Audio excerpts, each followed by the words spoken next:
அதிமுகவில் இன்று நடக்கும் அரசியல் மாற்றம் ஒன்றை மற்றும் தெளிவாக உணர்த்துகிறது. ஒரு காலத்தில் எஸ்பி வேலுமணியை முழுமையாக ஓரம் கட்ட நினைத்த எடப்பாடி பழனிசாமி இன்று அவரிடம் வேறு வழியே இல்லாமல் சரண்டர் ஆகும் நிலைக்கு வந்துவிட்டார். ஆரம்பத்தில் இருந்தே எடப்பாடி தரப்பு வேலுமணியை குறிவைத்தது. அமைச்சராக இருந்தபோது மக்களுக்காக அவர் செய்த நல்ல பணிகளை கூட பொறுக்க முடியாமல் அவரிடம் இருந்த முக்கிய பொறுப்புகளை பறித்தனர். கட்சிக்குள் தனிமைப்படுத்தும் வேலை அவரது ஆதரவாளர்களை ஒதுக்கி வைத்தது என தொடர்ந்து நடந்து கொண்டே இருந்தது. சமீபத்தில் 54 பேர் மீதான வழக்கில் கூட வேலுமணி பெயரை திணித்து பார்த்தார்கள். ஆனால் விசாரணை அதிகாரிகளே அவருக்கு தொடர்பு இல்லை என்று தெளிவுபடுத்திவிட்டனர். இன்று வரை அவர் மீது எந்த கரையும் இல்லை. இவ்வளவு முயற்சி செய்தும் வேலுமணியின் செல்வாக்கை குறைக்க முடியவில்லை. மாறாக நாளுக்கு நாள் அவருக்கான ஆதரவு பெருகிக் கொண்டே வருகிறது.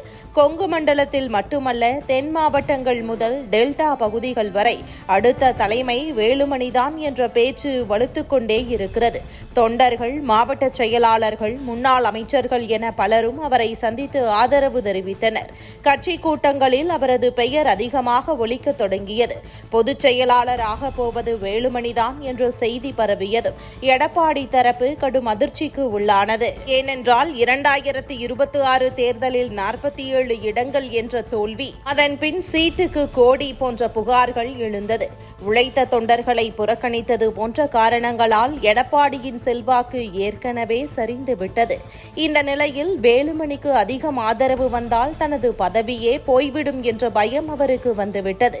ஏற்கனவே எஸ்பி வேலுமணிக்கு துணை பொதுச் செயலாளர் பதவி வழங்கப்பட்ட நிலையில் அவர் தன்னுடைய ஆதரவாளர்களுக்கு எந்த பதவியும் கொடுக்கவில்லை.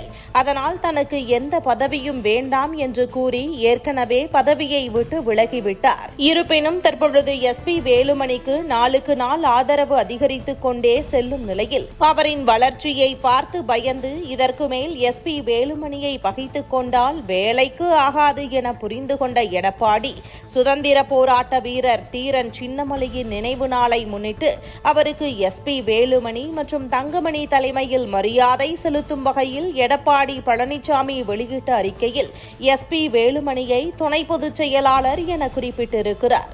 கட்சிக்குள் எழுந்த குரலை அடக்க முடியாமல் எடுக்கப்பட்ட முடிவு என்பது தெரிகிறது. ஆனால் தொண்டர்கள் இதை ஏற்றுக்கொள்ள தயாராக இல்லை. அவர்கள் கேட்பது போல் 2ஆம் நிலை பதவி அல்ல, கட்சியை மீட்டெடுக்கும் முழு தலைமை.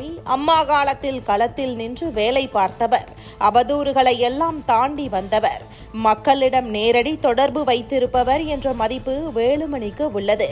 அதனால்தான் இன்று எடப்பாடி தரப்பே அவரை தேடி வர வேண்டிய நிலை ஏற்பட்டுள்ளது என்று கூறுகின்றனர். மேலும் துணை பொதுச் செயலாளர் பதவி என்பது ஒரு இடைக்கால ஏற்பாடு. கட்சியின் உண்மையான தலைமை மாற்றம் விரைவில் நடக்கும் என அரசியல் வட்டாரத்திலும் கூறப்படுகிறது. மக்கள் தேர்ந்தெடுத்த உழைப்பால் உயர்ந்த தலைவரை யாராலும் நிரந்தரமாக தடுக்க முடியாது என்பதற்கு இந்த நிகழ்வு ஒரு எடுத்துக்காட்டாக உள்ளது. எனவே இனி அதிமுகவின் எதிர்காலம் எஸ்பி வேலுமணி கையில்தான் உள்ளது என்று கட்சி வட்டாரங்கள் பேசத் தொடங்கியுள்ளது.